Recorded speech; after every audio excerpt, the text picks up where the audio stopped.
In a small, quiet town in Bavaria, there's a river called the Aurach. To a stranger, it looks like a peaceful stream. But for over 60 years, this river was a front line. On one side, people wore Adidas. On the other, they wore Puma. If you worked for one, you didn't speak to anyone from the other. You didn't date them, you didn't drink in their bars, and you certainly didn't marry them. This wasn't just a business rivalry. It was a civil war between two brothers who shared a womb, a home, and a dream, until a single sentence in a bomb shelter turned them into lifelong enemies. This is the story of Rudolf and Adolf Dassler, the brothers who split a town and created the modern sports industry out of pure, unadulterated hate. The story begins in the 1920s, in the town of Herzogenaurach. The Dassler brothers were opposites in every way. Adolf, known as Addy, was the artist. He was quiet, introverted, and obsessed with the craft of shoemaking. He didn't care about money. He cared about the perfect curve of a sole. His brother Rudolf, or Rudy, was the salesman. He was loud, charismatic, and could sell ice to an Eskimo. They started in their mother's laundry room. Because post-war Germany had no reliable electricity, Addy sometimes had to pedal a stationary bicycle just to power the machines. They called their company Gebrüder Dassler Schuhfabrik, the Dassler Brothers Shoe Factory. In 1936, the world came to Berlin for the Olympics. Most German businesses were focused on the nationalistic fervor of the time. But Addy Dassler saw an opportunity that transcended politics. He drove to the Olympic Village with a suitcase full of handmade spikes and found a young American sprinter named Jesse Owens. Addy convinced Owens to wear his shoes. That year, Owens won 4 gold medals. The image of a black American athlete dominating in the heart of Nazi Germany, wearing German-made shoes, went viral before viral was even a word. Overnight, the Dassler brothers were international stars. But as their business grew, their brotherhood began to rot. Nobody knows exactly what triggered the final split. Some say it was their wives, who couldn't stand being in the same house. Others say it was money. But the legendary turning point happened in 1943, during an Allied bomb attack. As the sirens wailed, Addy and his wife climbed into a crowded bomb shelter, where Rudolf and his family were already sitting.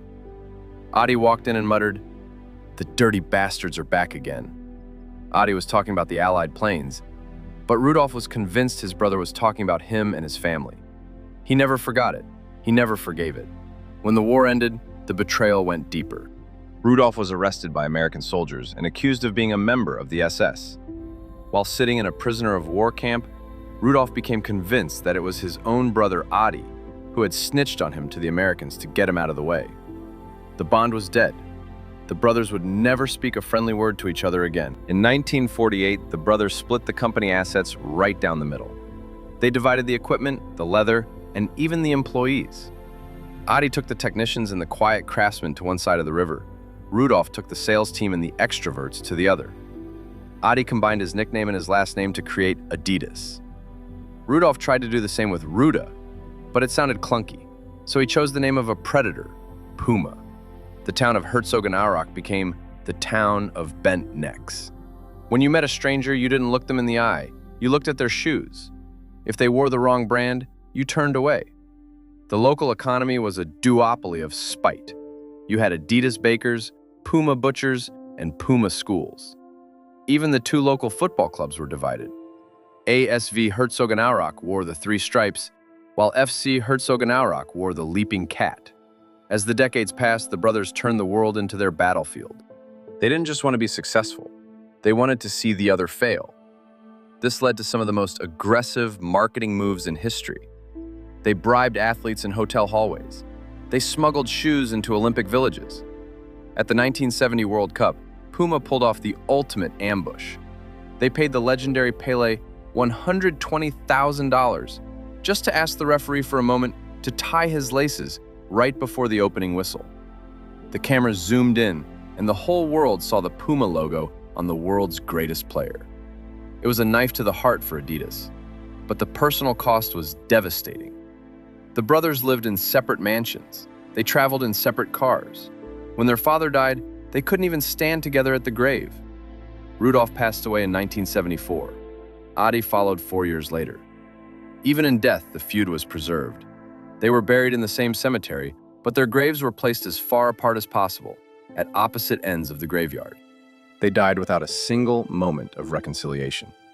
It wasn't until 2009, over 60 years after the split, that the employees of Adidas and Puma finally shook hands and played a friendly game of football. Today, we see these brands on every street corner. We see them on Kanye West and Lionel Messi. We see them in high-fashion boutiques and on every Olympic track. But every time you see those three stripes or that leaping cat, remember that they weren't born out of a corporate boardroom. They were born out of a laundry room, a bomb shelter, and a grudge that was so powerful it changed the world of sports forever. The Dassler brothers proves one thing: nothing drives innovation quite like the desire to prove your brother wrong.